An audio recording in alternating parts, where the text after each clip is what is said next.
வீரமணி அண்ணனுடைய நிலைமையை நீங்க நினைச்சு பாருங்க. அண்ணன் எங்க இருக்கிறாங்க? எலெக்ஷன் பக்கத்துல வரும்போது வீரமணி அண்ணன் சேர்த்துக்கவே மாட்டாங்க, ஏன்னா கான்ட்ரோவர்சியலா பேசுவாரு. அதனால வீரமணி அண்ணன் அவர்கள் ஒரு கண்ணாடி கூண்டில் உட்கார்ந்துகிட்டு அவர் கல்லெறிஞ்சிட்டு இருக்காரு அவர் மேல. பாரதிய ஜனதா கட்சியை பொறுத்தவரை இந்தியால எந்த பிராந்திய கட்சிகளும் துண்டாட வேண்டும் என்கின்ற எண்ணம் பாரதிய ஜனதா கட்சிக்கு இல்ல. உதாரணத்துக்கு நான் பீகார் உங்களுக்கு சொல்றேன். நிதிஷ்குமார் அவர்களை விட அதிகமாக நாம சீட்டுகளை பெற்ற பிறகு கூட நிதிஷ்குமார் அவர்களை முதலமைச்சராக ஆக்கி உட்கார வச்சிருக்கோம். அதே போல மகாராஷ்டிராக்கு நான் வர்றேன். மகாராஷ்டிரால தனி மெஜாரிட்டி வந்த பிறகும் கூட கூட்டணியில் இருக்கக்கூடியவங்க துணை முதலமைச்சர்களாக இருக்கிறாங்க. இதெல்லாமே பாரதிய ஜனதா கட்சி அவங்க தனி மெஜாரிட்டி. இங்க பாருங்கன்னா இவங்க எல்லாம் கூட்டணியில அங்கமே கொடுக்கல.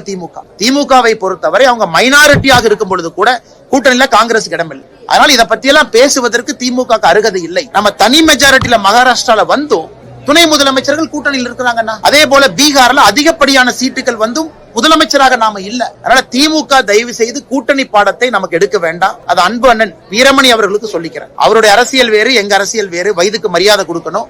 அதனால பிதற்றி கொண்டிருக்கின்றார் என்றுதான் சொல்லணும்.